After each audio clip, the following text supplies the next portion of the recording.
Elite എക്സ്പെർട്ടൈസിന്റെ പുതിയൊരു വീഡിയോയിലേക്ക് എല്ലാവർക്കും സ്വാഗതം. എൻ്റെ പേര് റില്ലി. ഞാൻ കഴിഞ്ഞ നവംബർ 2023 ക്യാപ്സ് ക്വാളിഫൈഡ് ആയിട്ടുള്ള കാൻഡിഡേറ്റ് ആണ്. എലൈറ്റ് എക്സ്പെർട്ടൈസ് ഒരു ഓൺലൈൻ ടീച്ചിങ് പ്ലാറ്റ്ഫോമാണ്. ഇവിടെ ഓസ്ട്രേലിയൻ ഫാർമസി ലൈസൻസിങ് എക്സാം ആയിട്ടുള്ള KAPS exam, intern pharmacist written exam, intern pharmacist oral exam എല്ലാം പഠിപ്പിക്കുന്നതാണ്. കഴിഞ്ഞ മാർച്ച് ബാച്ചിൽ 121 സ്റ്റുഡൻസ് ആണ് എലൈറ്റ് എക്സ്പെർട്ടൈസിൽ നിന്ന് പാസ് ഔട്ട് ആയത്. സോ കഴിഞ്ഞ മാർച്ച് ബാച്ചിൽ പാസ് ഔട്ട് ആയ ശ്രീജിത്ത് നമ്മളോട് കൂടെ ഉണ്ട്. കൺഗ്രാറ്റുലേഷൻ ശ്രീജിത്ത്. ശ്രീജിത്തിന്റെ ബാക്ക്ഗ്രൗണ്ടും കാര്യങ്ങളൊക്കെ ഒന്ന് പറയാമോ? എവിടെയാ പഠിച്ചത്, ഗ്രാജുവേഷൻ എവിടെയായിരുന്നു, എപ്പോഴായിരുന്നു എന്നൊക്കെ? ഞാൻ ബി ഫാം കഴിഞ്ഞിട്ട് ഞാൻ ഫാം ഡി ചെയ്തതായിരുന്നു. 2015 ഫാം ഡി കംപ്ലീറ്റഡ് ആണ്, പോസ്റ്റ് ബാക്ക് ആയിട്ട്. പിന്നെ അത് കഴിഞ്ഞ് വർക്കിംഗ് ആയിരുന്നു, ഹോസ്പിറ്റൽ കമ്പനി. പിന്നെ അത് നെക്സ്റ്റ് ഒരു ഹോസ്പിറ്റൽ വർക്ക് ചെയ്തായിരുന്നു, ക്ലിനിക്കൽ ഫാർമസിസ്റ്റ്. പിന്നെ ഒരു സൂപ്പർവൈസറും കൂടെ ആയിട്ട് വർക്ക് ചെയ്തു. ഫൈനലി മൈഗ്രേഷൻ പ്ലാൻ ചെയ്യാമെന്ന് വിചാരിച്ചു. അങ്ങനെ എലൈറ്റ് എക്സ്പെർട്ടീസിലോട്ട് പോകുന്നു. എന്തുകൊണ്ടാ ക്യാപ്സ് ചൂസ് ചെയ്തത്? ക്യാപ്സ് പല ഓപ്ഷൻസ് നോക്കിയായിരുന്നു.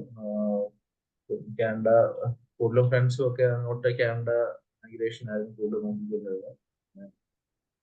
ഇച്ചിരൂടെ സ്യൂട്ടബിൾ ആയിട്ട് നമുക്ക് ഇവിടെ നാട്ടിലിരുന്ന് എക്സാം എഴുതാം, ടീച്ചിങ് നമുക്ക് വർക്ക് ചെയ്തുകൊണ്ട് തന്നെ ചെയ്യാം, അങ്ങോട്ട് പോകേണ്ട കാര്യമില്ല. അങ്ങനെ ബെറ്റർ ഓപ്ഷൻസ് ഫ്രണ്ട്സ് സജസ്റ്റ് ചെയ്ത് ഇതായിരിക്കും ബെറ്റർ എന്നുള്ളത്. ബെറ്റർ ഓപ്ഷൻ ഇതാ ക്യാപ്സ് ആണ്. എത്ര മന്ത് പ്രിപ്പയർ ചെയ്തു ക്യാപ്സ് എക്സാമിന് വേണ്ടിയിട്ട്? Actually number of days preparation ആയിരുന്നു. പ്രിപ്പയർ ചെയ്ത ഡേയ്സ് വളരെ കുറവായിരുന്നു. ആക്ച്വലി ഫോക്കസ്ഡ് എഫേർട്ട് നടന്നത് എനിക്ക് ലാസ്റ്റ് 20 ഡേയ്സ്, 20 to 30 ഡേയ്സ് ആയിരിക്കും കൊടുക്കുന്ന എഫേർട്ട്. പ്രീവിയസ്ലി ഞാൻ ട്രൈ ചെയ്തായിരുന്നു. അപ്പം ക്യാപ്സ് എഴുതാൻ എക്സാം ഒക്കെ ബുക്ക് ചെയ്ത് റെഡി ആയിട്ട് ഞാൻ ഇരിക്കുമെന്ന് നേരത്തെ പറഞ്ഞിട്ടുണ്ട്. ബട്ട് അത് മെറ്റീരിയൽസ് എനിക്കില്ല. പ്രിപ്പറേഷൻ മെറ്റീരിയൽസും കാര്യങ്ങളും ഒക്കെ എനിക്ക് വളരെ വൈകിയായിരിക്കും. അപ്പം പെട്ടെന്ന് എഴുതിയാൽ സക്സസ്ഫുൾ ആവുമെന്ന് തോന്നുന്നില്ല. പിന്നെ അത് കഴിഞ്ഞിട്ടാണ് ഞാൻ ഫേസ്ബുക്ക് വഴി ഒരു കോമൺ ഫ്രണ്ട് വഴി ഞാൻ അറിയുന്നത് ഇങ്ങനൊരു ഓർഗനൈസേഷൻ ഉണ്ട്, കോച്ചിങ് ടീച്ചിങ്. കാരണം ഇത്രയും വാസ്റ്റ് ആയിട്ടൊരു കോഴ്സ് മെറ്റീരിയൽ നമുക്ക് ഇത്രയും കണ്ടൻസ് ചെയ്ത് നമുക്ക് തരുന്നതും ഹെൽപ്ഫുൾ ആയിട്ടൊക്കെ തോന്നുന്നു. എന്നെ പഠിപ്പിച്ചപ്പോഴും നല്ല ഒരു ടീച്ചിങ് എക്സ്പീരിയൻസ് ആയിരുന്നു. ഡിഫറെന്റ് ടൈപ്പ്, നമ്മുടെ ക്ലാസിക്കൽ ക്ലാസ് ലെക്ചേഴ്സിനെ പോലല്ല, ഒരു ഡിഫറെന്റ് വേ ഓഫ് അപ്രോച്ച് ആണ്. കൂടുതൽ ഇമ്പോർട്ടൻസ് നമ്മുടെ എക്സാം പോയിന്റ് ഓഫ് വ്യൂവും പ്രാക്ടിക്കൽ. അരീഫ് സാറും ഹരിക്ക് മാമും അവർക്ക് ഒരു പ്രാക്ടിക്കൽ എക്സ്പീരിയൻസ്, അവിടുത്തെ ഒരു എക്സ്പീരിയൻസ് വെച്ചിട്ട് നമ്മുടെ ഒരു ഇന്ത്യൻ സിനാരിയോ വെച്ചൊരു ടോട്ടലി ഡിഫറെന്റ് ടൈപ്പ് ഓഫ് കാര്യങ്ങളാണ്. എനിക്ക് ഫാർമസി നമ്മളെല്ലാം പഠിച്ചിട്ടുണ്ട്. അവിടുത്തെ ഹോസ്പിറ്റലിൽ ചെയ്യുന്ന കാര്യങ്ങളൊക്കെ ഡിഫറെന്റ് ആണ്. അത് വളരെ ഒരു ഐ ഓപ്പണിങ് ടീച്ചിങ് ആയിരുന്നു. ഒത്തിരി കാര്യങ്ങൾ പിന്നെയും ഫോക്കസ് കോൺസ്റ്റന്റ്ലി റിപ്പീറ്റ് ചെയ്തുകൊണ്ടിരിക്കുന്നതുകൊണ്ട് നമ്മളെ ഒരിക്കലും മറക്കത്തില്ല. പിന്നെയും നമ്മുടെ ബ്രെയിനിൽ ഇങ്ങനെ സ്റ്റക്കായിട്ടിരിക്കും. അവര് ടീച്ചിങ് ഒക്കെ വളരെ ഒരു ഇൻട്രസ്റ്റിംഗ് ആണ്. അത് ആക്ച്വലി എനിക്കത് പ്രൊഫഷണൽ ലെക്ചറേഴ്സ് തന്നെ ആവേണ്ട ആൾക്കാരാണ്. അതെ, മാമും സാറും പഠിപ്പിക്കുന്നത് നമ്മളൊരിക്കലും മറക്കത്തില്ലല്ലേ. നമ്മുടെ തലയിൽ ഇങ്ങനെ ഫീഡായി പോവും. നമ്മളിങ്ങനെ, എനിക്കും എക്സാം ഒക്കെ എഴുതുന്ന സമയത്ത് മാമിന്റെ സാറിന് ലെക്ചേഴ്സ് ഓർമ്മ വരുമായിരുന്നു എക്സാം എഴുതുന്ന സമയത്ത്. ലൈക്ക് ചില ക്വസ്റ്റ്യൻസ് ഒക്കെ കാണുമ്പോൾ പെട്ടെന്ന് അവരുടെ ലൈക്ക് വോയിസ് ഇങ്ങനെ കേൾക്കാൻ പറ്റും തലയ്ക്കകത്ത്, അല്ലേ? തീർച്ചയായിട്ടും അത് റിപ്പീറ്റഡ് ആയിട്ട് ഒരു കാര്യം എനിക്കൊന്ന് ഒരു ക്ലാസ്സിൽ മാത്രമല്ല, പല ടൈപ്പിലും. പിന്നെ റിവിഷൻ, മോക്ക് ടെസ്റ്റ്, അത് പിന്നെ അത് ഡിസ്കസ് ചെയ്ത് നമ്മൾ എങ്ങനെയായാലും അത് മറക്കത്തില്ല. പിന്നെ ഗ്രൂപ്പ് ഡിസ്കഷനിലും എല്ലാം പറഞ്ഞ് സംസാരിച്ച് ഓരോരുത്തരുടെ ഡൗട്ട്സ് ക്ലിയർ ചെയ്യുമ്പോഴും നമ്മൾ കൂടുതൽ ആ ടോപ്പിക്കിനെ കുറിച്ചുള്ള ഒരു അണ്ടർസ്റ്റാൻഡിങ് ചെയ്യും. സോ എക്സാം ടൈമിൽ അത് വളരെ ഹെൽപ്ഫുൾ ആയിരുന്നു. അത് മാത്രമല്ല നമ്മൾ കോളേജിലൊക്കെ പഠിച്ചതിലും കൂടുതൽ നമ്മൾ ഒരു 3 മാസം കൊണ്ട് പഠിച്ചു തീർത്തു. ഇത്രയും ലൈക്ക് 4 5 വർഷം നമ്മൾ കോളേജിൽ പഠിച്ചത് അതിലും കൂടുതൽ നമ്മൾ 3 മാസം കൊണ്ട് പഠിച്ചു. തീർച്ചയായിട്ടും അത് ഇത്രയും കണ്ടൻസ് ചെയ്ത് പഠിക്കുക എന്ന് പറഞ്ഞാൽ തന്നെ വലിയൊരു കാര്യം. ഇത്രയും ഓർത്തെടുക്കാനും ടീച്ച് ചെയ്യാൻ തന്നെ ഫസ്റ്റ് ഒരു സ്ലോ പേസിലാണ് തുടങ്ങിയത്. ഫ്യൂ ക്ലാസ്സസ് ഒരാഴ്ച ചിലപ്പോൾ ഞാൻ വിചാരിക്കുകയും ചെയ്തു ഇത് വെച്ച് തീരത്തില്ല, എത്രയും വാസ്റ്റ് സിലബസ് കണ്ടപ്പോൾ ഇങ്ങനത്തെ ക്ലാസ് ആണ് തീരത്തില്ലെന്ന് വിചാരിച്ചു. പിന്നെ ടുവേർഡ്സ് എക്സാം ആയപ്പോഴത്തേക്കും പിന്നെ എനിക്ക് ഫുള്ള് ഓൾമോസ്റ്റ് തീരുന്നു. 24 hours നമ്മൾ ക്ലാസ് അറ്റൻഡ് ചെയ്തുകൊണ്ടിരിക്കുകയായിരുന്നു. ലാപ്ടോപ്പിന്റെ പുറത്തായിരുന്നു ഫുൾ ടൈം. അത് കൂടുതലും നമ്മളെ ഹെൽപ്പ് ചെയ്തു. അതെ. ലാസ്റ്റ് ഈവൻ മിനിറ്റ് പ്രിപ്പറേഷൻസ് ആയിരുന്നു കൂടുതലും. ഈവൻ റിവിഷൻ ക്ലാസ്സിൽ നിന്ന് ഒരുപാട് ക്വസ്റ്റ്യൻസ് വന്നായിരുന്നു അല്ലേ എക്സാമിന്? റിവിഷന്റെ വന്നിട്ടുണ്ട്. ഒരു 2024 ഒരു സർപ്രൈസ് ആയിരുന്നു. കുറെ ക്വസ്റ്റ്യൻസ് നമ്മൾ തീർച്ചയായിട്ടും എക്സ്പെക്ട് ചെയ്യാത്ത കുറെ ഏരിയസിൽ നിന്നൊക്കെ വന്നു. എന്റെ മാമിന്റെ സൈഡിൽ ക്ലാസ്സിൽ നിന്ന് ഒത്തിരി ക്വസ്റ്റ്യൻസ് പറയുകയാണെങ്കിൽ വന്നു. കാൽക്കുലേഷൻ ഒത്തിരി വന്നു. കാൽക്കുലേഷൻസും പേപ്പർ 2025 എനിക്ക് തോന്നുന്നു അത്രയെങ്കിലും വന്ന. എനിക്ക് ഏറ്റവും കൂടുതൽ സമയം സ്പെൻഡ് ചെയ്തത് അതിന് വേണ്ടിയിട്ടായിരുന്നു. കാണാത്ത ടൈപ്പും ബട്ട് ടോട്ടലി എല്ലാം ഇതല്ലായിരുന്നു, ന്യൂ ക്വസ്റ്റ്യൻസ് ആയിരുന്നു. വേ ഓഫ് പ്രസന്റിങ് ഡിഫറെന്റ് ആയിരുന്നു. ബട്ട് ബേസിക് കൺസെപ്റ്റ് നമ്മൾ മനസ്സിലാക്കിയിട്ടുണ്ടെങ്കിൽ അത് നമുക്ക് ചെയ്യാവുന്ന കാര്യങ്ങളായിരുന്നു.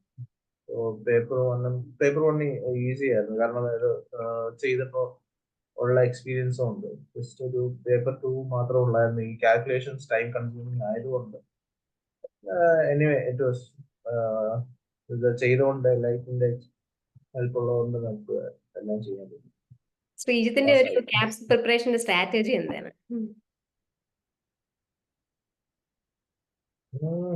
ആക്ച്വലി ഫസ്റ്റ് ഒരു പ്രോപ്പർ ഇതില്ലായിരുന്നു.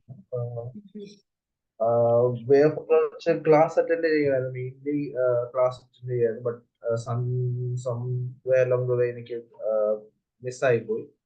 സോ റെക്കോർഡ് ലെക്ചേഴ്സ് കേട്ടു. പിന്നെ ചില നോട്ട്സ് പിന്നെ മോസ്റ്റ്ലി ഞാൻ ഫോക്കസ് ചെയ്യാത്തൊരു കാര്യമായിരുന്നു മോക്സ്. ലാസ്റ്റ് മിനിറ്റിലായിരുന്നു അതിന്റെ ഇമ്പോർട്ടൻസ് മനസ്സിലാക്കി, അത് തന്നെ ഫോക്കസ് ചെയ്തു. പിന്നെ കൂടുതലും അതിന് ഇമ്പോർട്ടൻസ് കൊടുത്തു. സോ ബേസിക് അണ്ടർസ്റ്റാൻഡിങ് വേണമെങ്കിൽ തീർച്ചയായിട്ടും ലെക്ചേഴ്സും നോട്ട്സും വേണം. പിന്നെ ആ അണ്ടർസ്റ്റാൻഡിങ് ഉണ്ടെങ്കിൽ നമുക്ക് മോക്സ് ഈസി ആയിരിക്കും. എന്റെ ഫ്രണ്ട്സുമായിട്ട് ഡിസ്കസ് ചെയ്യുമ്പോഴും അല്ലെങ്കിൽ ഗ്രൂപ്പിൽ നമ്മൾ ഡിസ്കസ് ചെയ്യുമ്പോഴും ഒക്കെ നമ്മൾ പിന്നെയും കൺസെപ്റ്റ് വീണ്ടും വീണ്ടും ഓർത്തിരിക്കും. പലരും ഓരോ ദിവസം വന്നിങ്ങനെ ഇതിന്റെ ഡൗട്ട് ചോദിക്കും, അല്ലെങ്കിൽ ക്ലാസ്സിൽ സംസാരിക്കും. നമ്മൾ കൂടുതലും അത് പിന്നെ അതെടുത്ത് ചിലപ്പോൾ നോക്കും. അതൊക്കെ നമ്മളെ ഹെൽപ്പ് ചെയ്യുന്നുണ്ടായിരുന്നു. പല ഇത്രയും ടൈപ്പ് ഓഫ് സബ്ജക്ട്സ്, ഇത്രയും ഫാസ്റ്റ് ആയിട്ടൊരു ടോപ്പിക്സ് നമുക്ക് എല്ലാ ഒരു ടൈം തന്നെ ഇത് കവർ ചെയ്യാൻ പറ്റത്തില്ല. നമുക്ക് ഒരുപാട് കോൺസെപ്റ്റ് ബേസ്ഡ് ക്വസ്റ്റ്യൻസ് ഒക്കെ ഉണ്ടായിരുന്നല്ലോ എക്സാമിന്. അപ്പം അതൊക്കെ ടാക്കിൾ ചെയ്യാൻ എങ്ങനെയാണ് എലൈറ്റ് എക്സ്പെർട്ടൈസ് ഹെൽപ്പ് ചെയ്തത്? ഇതുപോലെ നേരത്തെ പറഞ്ഞ പോലെ തന്നെ നമ്മൾ റിപ്പീറ്റഡ് ആയിട്ട് പറയുക, പിന്നെ ആ reason why this is MOOCs ആയിരിക്കും അല്ലേ? വന്നില്ല. സോറി, മോക്സിൽ നമ്മൾ പഠിക്കുമ്പം ലൈക്ക് ഒരു ക്വസ്റ്റ്യൻ പഠിക്കുമ്പോൾ സാറ് പറയുന്നുണ്ടല്ലോ എന്തുകൊണ്ട് ബാക്കി ഓപ്ഷൻസ് വന്നില്ല എന്ന് നോക്കി നോക്കി പഠിക്കണമെന്ന്. അത് വളരെ ഒരു കോൺസെപ്റ്റ് ബേസ്ഡ് ക്വസ്റ്റ്യൻസ് ഒക്കെ ടാക്കിൾ ചെയ്യാൻ ഭയങ്കര ഹെൽപ്ഫുൾ ആയിരുന്നു അല്ലേ? അതെ അതെ, നമ്മൾ മറ്റുള്ള ഓപ്ഷൻസ് എലിമിനേറ്റ് ചെയ്യുക, എന്തുകൊണ്ടാണ് ആ ഓപ്ഷൻ സ്യൂട്ടബിൾ അല്ല എന്ന് കാണിക്കുക. ചിലതൊക്കെ വളരെ സിമിലർ ആയിട്ടുള്ള ഓപ്ഷൻസ് വരും, സെയിം വളരെ വളരെ സിമിലർ ആണ്. ബട്ട് ഇതുപോലെ സ്യൂട്ടബിൾ അല്ലാത്തത് നമ്മളെ കോൺസെപ്റ്റ് കണ്ടിന്യൂസ്ലി പഠിപ്പിച്ചുകൊണ്ടിരിക്കുന്നതുകൊണ്ട് നമുക്ക് മറ്റേ ബാക്കിയുള്ള എല്ലാം എലിമിനേറ്റ് ചെയ്ത് കറക്റ്റ് ഓപ്ഷൻ ഇത് തന്നെയാണെന്ന് നമുക്ക് കൺഫേം ചെയ്യാം. അപ്പോൾ മോക്സ് ആണ് ഡെഫിനറ്റ്ലി ഒരു ലാർജർ പാർട്ട് പ്ലേ ചെയ്യുന്ന കോൺസെപ്റ്റ്സിനെ സോൾഡിഫൈ ചെയ്യാൻ. എത്ര സ്ട്രോങ്ലി ശ്രീജിത്ത് എലൈറ്റ് എക്സ്പെർട്ടൈസിന് ബാക്കിയുള്ള ക്യാപ്സ് ആസ്പിറൻസിന് റെക്കമെൻഡ് ചെയ്യും? ഡെഫിനറ്റ്ലി എല്ലാ ഫ്രണ്ട്സും എനിക്കത് ഇനി വരുന്ന എല്ലാവർക്കും ചെയ്തിരിക്കുന്നു. ഇത്രയും ഒരു സ്ട്രാറ്റജിക്കലി നമ്മൾ വെൽ പ്ലാൻഡ് ആണ്, ഓർഗനൈസ്ഡ് ആണ്. Different way of approaches, just not ഒരു സൂം ക്ലാസ് പോലെ മാത്രമല്ല, അസൈൻമെന്റ്സ്, മോക്ക് ടെസ്റ്റ്, പല രീതിയിലും നമ്മളെ ആ കോൺസെപ്റ്റ് എൻഫോഴ്സ് ചെയ്യാൻ വേണ്ടിയിട്ട് ശ്രമിക്കുന്നുണ്ട്. അപ്പം ഇതൊരു വേ ഓഫ് അപ്രോച്ച് വളരെ ഒരു ഓഫ്ലൈൻ ഇത്രയും കാര്യങ്ങൾ ചെയ്യുക എന്ന് പറഞ്ഞാൽ ഒരു വലിയ കാര്യമാണ്. എല്ലാവരും ഞാൻ ഡെഫിനറ്റ്ലി വർക്ക് ചെയ്തുകൊണ്ട് തന്നെ എല്ലാവർക്കും ഇതെല്ലാം ചെയ്യാൻ പറ്റുന്ന ഒരു റെക്കോർഡഡ് ക്ലാസ് ഉള്ളതുകൊണ്ട് തന്നെ പല ടൈം സോൺസ്, ഇത്രയും ടൈം സോൺസ് ഉള്ള ഒരു ഏരിയ എല്ലാവർക്കും അത് അറ്റൻഡ് ചെയ്യാൻ പറ്റുന്നു. അതുകൊണ്ട് എല്ലാവർക്കും ഞാൻ ഡെഫിനറ്റ്ലി റെക്കമെൻഡ് ചെയ്യുന്നു സർവീസസ്. എന്തെങ്കിലും ഒരു സ്പെഷ്യൽ മെസ്സേജ് പറയാനുണ്ടോ ഇനിയും ക്യാപ്സ് എഴുതാൻ പോകുന്നവരോട്?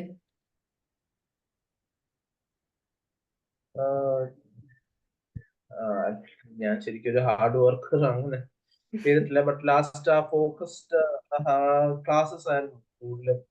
ഞാൻ ക്ലാസ്സസ് റിപ്പീറ്റഡ് ആയിട്ടുള്ള മോക്ക് ഉണ്ടായിരുന്നു. ആ ക്ലാസ്സസ് റീകോൾ ക്ലാസ്സസും റീകോൾ ലെക്ചേഴ്സും ഇതുമെല്ലാമായിരുന്നു കൂടുതലും ഫോക്കസ് ചെയ്തിരുന്നത്. സോ അതിലോട്ട് കൂടുതലും ഫോക്കസ് ചെയ്യുക. മോക്ക് ടെസ്റ്റിലും റെഗുലർ ആയിട്ട് പ്രാക്ടീസ് ചെയ്യുവാണെങ്കിൽ നമുക്കൊരു ടെൻഷൻ ഇല്ലാതെ ഇതെല്ലാം സിമ്പിൾ ആയിട്ടുള്ള ഒരു കാര്യമാണ്. നമ്മൾ കോഴ്സ് മെറ്റീരിയൽ കാണുമ്പോൾ പേടിക്കേണ്ട ഒരു കാര്യമില്ല. ഒന്ന് സൂട്ടബിൾ ടൈം ഫ്രെയിം എല്ലാം ചെയ്ത് ലൈറ്റ് പഠിപ്പിച്ചു തരുന്നതാണ്. എൻ്റെ ഒരു ആദ്യത്തെ ഒരു മിസ്കൺസെപ്ഷൻ ഉണ്ടായിരുന്നു ഇതെങ്ങനെ തീരുമെന്നുള്ളത്. ഫൈനലി നമുക്ക് ചെയ്ത് തീർക്കാൻ പറ്റുന്ന ഒരു ഗ്യാപ്സ് നമുക്ക് ജയിക്കാൻ പറ്റുന്ന ഒരു കാര്യമാണ്. സിമ്പിൾ ആയിട്ടുള്ള ഒരു കാര്യമാണ്. ഒരു ടെൻഷൻ അടിക്കണ്ട. ലൈറ്റ് ഹെൽപ്പ് ചെയ്യും. അപ്പോൾ ഇനിയുള്ള കാര്യങ്ങളൊക്കെ ഭംഗിയായിട്ട് നടക്കട്ടെ, PTക്ക് എഴുതാൻ പറ്റട്ടെ, യുസയൊക്കെ വരട്ടെ, കറക്റ്റായിട്ട് എല്ലാം പോകാനൊക്കെ പറ്റട്ടെ. All the best. Thank you Sreejith. Thank U.